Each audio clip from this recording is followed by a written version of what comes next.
وجنودهما منهم ما كانوا يحذرون.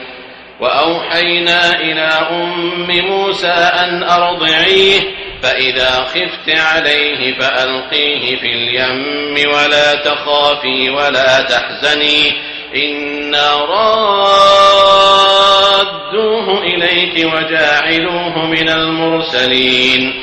فالتقطه آل فرعون ليكون لهم عدوا وحزنا إن فرعون وهامان وجنودهما كانوا خاطئين.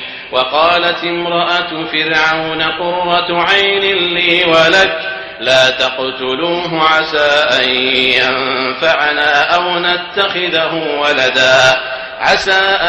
ينفعنا أو نتخذه ولدا وهم لا يشعرون. وأصبح فؤاد أم موسى فارغا إن كادت لتبدي به لولا أن ربطنا على قلبها لتكون من المؤمنين. وقالت لأخته قصيه فبصرت به عن جنب وهم لا يشعرون.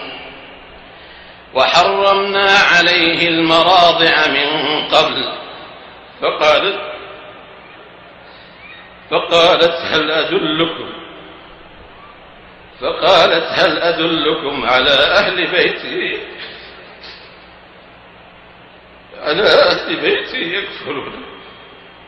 يكفلونه لكم وهم له ناصحون.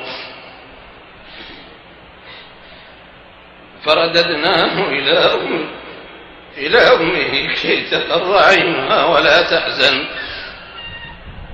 ولتعلم أن وعد الله حق.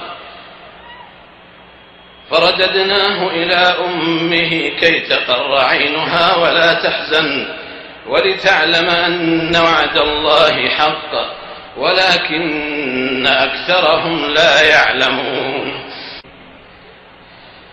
ولما بلغ أشده واستوى آتيناه حكما وعلما وكذلك نجزي المحسنين.